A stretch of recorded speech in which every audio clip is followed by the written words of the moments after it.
If you've ever walked through the ruins of a medieval fortress and felt that quiet respect for the minds who engineered it, you already understand why this topic matters. Castles weren't just symbols of power, they were survival tools. Every stone, every gate, every angle served one function: keep threats out and buy time for the people inside. And in a world where home intrusions happen fast and unpredictably, those ancient principles still carry real defensive value. The point of this guide is simple. If you can understand how a 13th century engineer thought about danger, you'll start seeing your own home as a defensible structure instead of a soft target. By the end of this, you'll look at your hallway, your entryway, and even your backyard with the same tactical awareness a medieval builder used when laying out a fortress wall. And once that mindset clicks, you're already ahead of most people. The principle of layered defense is the backbone of both medieval fortresses and modern homes. Medieval engineers never relied on a single wall. They built in layers because they knew attackers always search for the weakest point.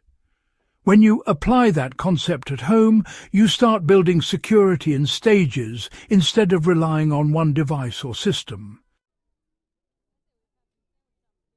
For example, your outer perimeter should function like a castle's outer ward.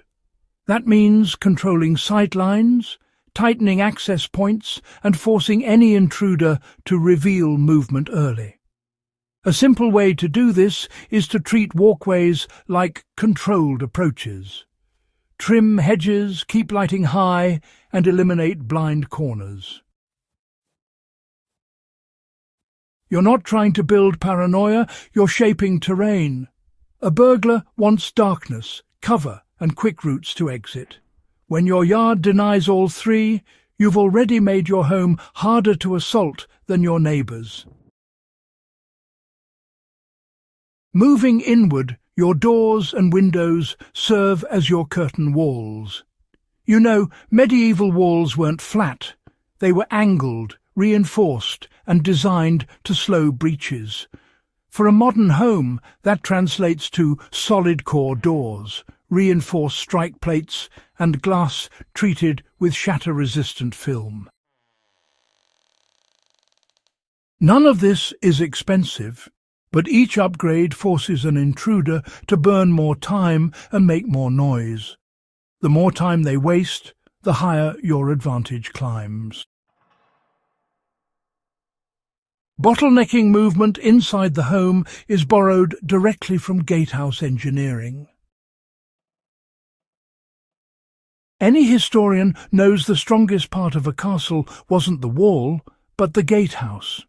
It forced attackers into a narrow space, slowed their advance, and denied them the ability to spread out. Homes benefit from that same principle. A long hallway with no obstacles gives an intruder a clear, fast route. But a hallway with interior locks, heavy doors, and deliberate choke points gives you control. For example, adding a solid lockable door between the living area and bedroom corridor creates a modern version of an inner gate. It buys time at precisely the moment you need it most. Another method is simply rearranging furniture to break up large open spaces. Medieval architects built murder corridors. You aren't doing anything violent, but you are shaping movement. If you can delay a hostile person by even 10 seconds, that's the difference between being cornered and getting to a safe room or exit. Vertical advantage was one of the most decisive elements of castle defence. Castles exploited height mercilessly because elevation multiplies the defender's power. In a home, vertical advantage means placing observation or retreat positions higher than entry points. A two-story home already has this built in. But you can take it further by identifying upstairs sightlines that let you see the ground floor approach without exposing yourself. One practical example is choosing a stair position that becomes your natural fallback point. Defenders in the past used spiralling staircases to control weapon hand access.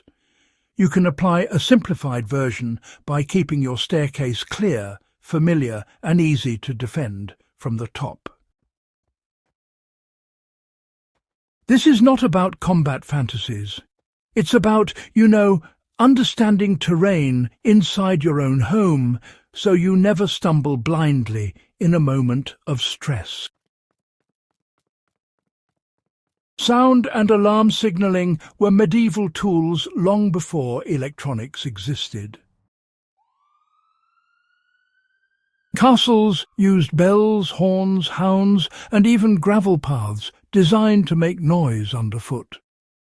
The principle was simple: alert early, react early. Modern tech allows far more precision, but the logic hasn't changed. A driveway sensor, a metal wind chime placed near a gate, or even, simple crushed stone paths can reveal movement long before a door is touched. One of the most effective low-tech adaptations is placing keyed deadbolts on interior doors.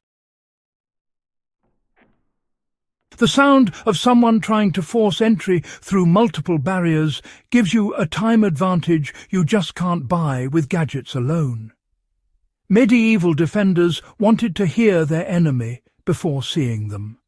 You should think the same way. Defensive living means thinking like a castle engineer, not a victim. When you study medieval fortifications, a theme becomes obvious. Every defensive feature was proactive. Nothing was left to chance. Applying that mindset at home means making small, intentional decisions in advance rather than reacting during an emergency. For instance, choosing a safe room isn't just picking the bedroom with the thickest walls. It means pre-positioning a light source, a charge phone, a reinforced door, and a clear route to retreat further if needed. It means considering where family members will move under stress and how communication will work in the dark. These aren't paranoid exercises. They're the same logic a medieval builder used when deciding where to place a wall tower or how wide to make an inner ward. People lived inside those defences every day. You live inside yours now. The strength of your home is not in its walls, but in the strategy behind them. Castles didn't survive because they were made of stone. They survived because the people who built them understood human behaviour, fear, desperation, and opportunity. A modern home reinforced with medieval logic becomes more than a structure.